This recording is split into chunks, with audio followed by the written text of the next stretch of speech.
राजनीति में आपराधिक पृष्ठभूमि वाले लोगों की बढ़ती दखल पर नकेल कसने के लिए सर्वोच्च न्यायालय ने दो बड़े सख्त आदेश दिए हैं।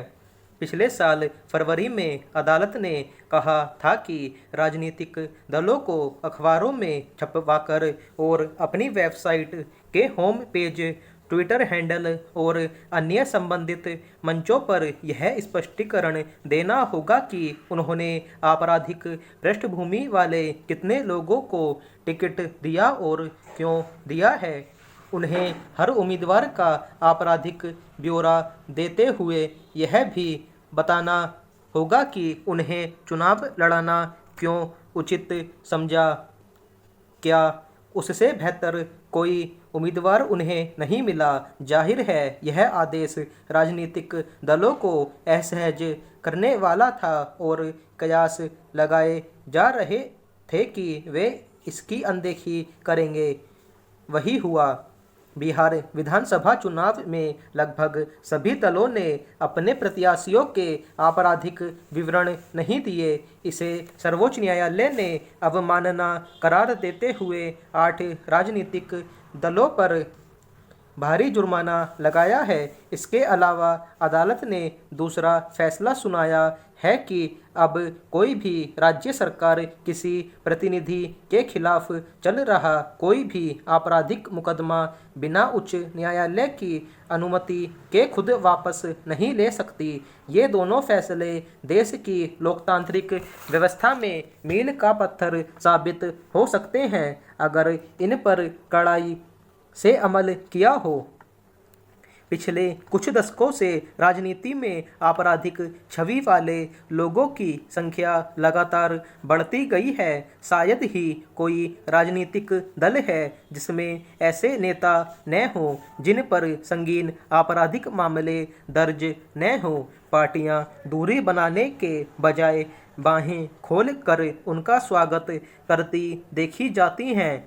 यही वजह है कि हर लोकसभा और विधानसभा में चुनाव के बाद ऐसी छवि वाले लोगों की संख्या कुछ बढ़ी हुई ही दर्ज होती है। स्वाभाविक ही इसे लेकर लोगों में असंतोष है। वे इस प्रवृत्ति पर रोक लगाने के लिए अक्सर निर्वाचन आयोग की तरफ आंखें लगाए रहते हैं, मगर वहां से कोई उत्साहजनक प्रतिक्रिया नहीं मिल पाई। इसलिए सर्वोच्च न्यायालय की सख्ती से लोगों को लोकतांत्रिक प्रक्रिया में शुचिता की उम्मीद स्वाभाविक रूप से बढ़ गई है। अदालत ने सख्त टिप्पणी की है कि अब देश का धीरज जवाब दे रहा है। उसने कहा है कि पार्टियां अपने प्रतिनिधियों का आपराधिक ब्यौरा तुरंत प्रस्तुत करें जिसमें उनके अपराध की प्रकृति, उन पर चल रही सुनवाई आदि का स्पष्ट उल्लेख हो। लोकतंत्र में मतदाता को अपने प्रतिनिधि के बारे में जानने का पूरा हक है। इसी के मद्देनजर निर्वाचन आयोग ने अलग अलग समय पर उम्मीदवारों के व्यक्तिगत विवरण में कई बार नई जानकारियां मांगी हैं। हालांकि चुनाव के लिए पर्चा दाखिल करते समय अब हर उम्मीदवार को अपनी संपत्ति, कमाई और आपराधिक मामलों का भी ब्यौरा देना पड़ता है, मगर अक्सर ज़्यादातर लोग उसमें अधूरी, भ्रामक और गोलमोल जानकारियां पेश करके खानापूर्ति करते देखे जाते हैं।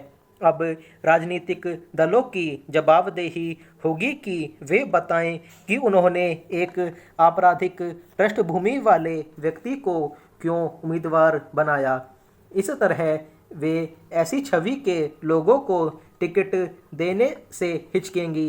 सर्वोच्च न्यायालय ने सख्त लहजे में कहा है कि ऐसी पृष्ठभूमि के लोगों को कानून का कोई अधिकार नहीं है, मगर जिस तरह राजनीतिक दलों में बाहुबल और धनबल से वोट हथियाने की प्रवृत्ति जड़ जमा चुकी है, वे किस हद तक इससे मुक्त हो पाएंगे, देखने की बात है। अगर वे सचमुच लोकतांत्रिक मूल्यों में विश्वास करते हैं तो राजनीतिक दलों को इस पर अपनी अंतरात्मा को टटोलने की जरूरत है।